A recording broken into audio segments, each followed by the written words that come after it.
Welcome to the Best 5-Minute Wine Podcast. I'm your host, Forrest Kelly. From the seed to the glass, wine has a past. Our aim at the Best 5-Minute Wine Podcast is to look for adventure at wineries around the globe. After all, grape minds think alike. Let's start the adventure. Our featured winery is... In today's episode, we head to the land of hockey, maple syrup, brutally cold winters, butter tarts, Duncker Roos, of course, Drake, Tim Hortons, Canada's most visited and largest organic winery, Summerhill Pyramid Winery. Stephen Cipes with a PH, and I'm the proprietor and founder of Summerhill Pyramid Winery in Kelowna, British Columbia. Okay, enough of the kidding around. Let's get down to the wonderful story of Summerhill Pyramid Winery. Stephen, your accomplishments would fill a New York City phone book, but let's start back at the beginning. Where did all of this being in connection with the earth and the land and begin? It goes back to my childhood, really. I love growing things and being in the soil and being outdoors and climbing trees as a little boy. I've always been an outdoor kid. And I got involved in real estate developing in a way that would save the wetlands and the steep slopes, and got very involved in the 60s hippie, if you will. Out there protesting the way people built things. I was one of the founders of why environmental rules are so strict today, why they can't just fill in wetlands and stuff like that. That was my original push in New York, which was a big suburb of Manhattan. I feel like I am part of the earth, and I wanted to get closer and brought my little family of 4 little boys and my wife, Wendy, at the time, and we came up here and bought a little vineyard in Kelowna and had to take out almost all of the vines. They were grape vines that weren't really good for making wine. They were for table grapes and for hybrid grapes and things like that. And I went to France, bought some clones there that were making the finest sparkling wine in the world, because I got an inspiration here that we had the ideal climate to make sparkling wine. Very exciting. Sparkling wine is made all over the world, but it's most famous, of course, in Champagne. Sparkling wine is the same thing as champagne. It's just that if it's not from Champagne, it can't be called champagne? That's correct, especially if you make it in the traditional way, which is to use the 3 grapes that you must use in Champagne in order for it to be called champagne, which are Pinot Noir, Pinot Meunier, and Chardonnay in any given amount. You can even have it 2% Pinot Meunier.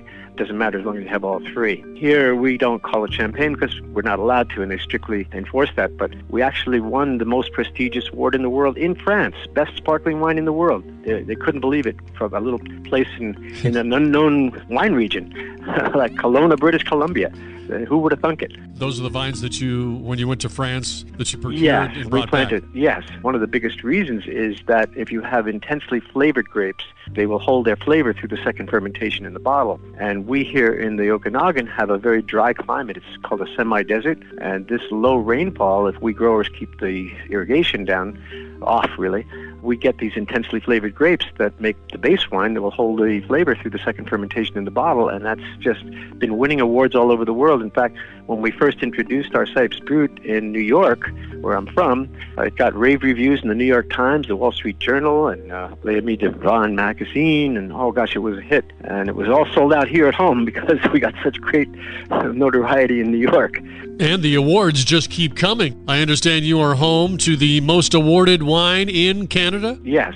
We also have abundance of Riesling, and the Riesling here is extremely tasty and makes wonderful sparkling wine. And our biggest seller is the Riesling-based sparkling wine called Cipes Brut, which does have Chardonnay in it as well. But it's the Riesling that has that high acid, which goes beautifully with almost any food. And it's, people roll their eyes and say it's delicious, and they don't like sparkling wine, but they love Cipes Brut.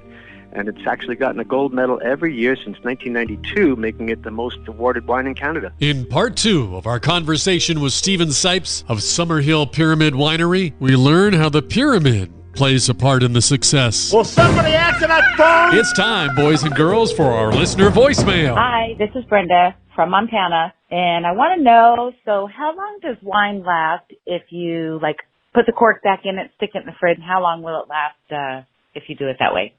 Anyways, thanks for your information. Bye. Good question, Brenda. Well, the experts seem to agree that go ahead, stick the cork back in the bottle. That's a great way to do it, plus it's economical. 2 months would be about as far as you'd want to push it. Thank you for listening. I'm Forrest Kelly. This episode of the Best 5 Minute Wine Podcast was produced by iHizzle. If you like the show, please tell your friends and pets and subscribe. Until next time, pour the wine and ponder your next adventure. Hi, before you go, we have exciting news. The Best 5 Minute Wine Podcast has teamed with a breakthrough technology and added a new feature on our website that's bound to elevate your podcast experience. Here is where we need your help. Trying to remember something from an episode? Don't worry. Search for it, and we will find it for you. Have you ever thought you could just ask questions and chat about the episodes as if you were talking to me? Well, now you can. That's right. Our episodes are now interactive, and they're waiting to have a conversation with you. Jump into a chat with our podcast, and let's get the conversation started. Try it out and tell us what you think. Click on the banner at the top of the website, thebestwinepodcast.com, to try it.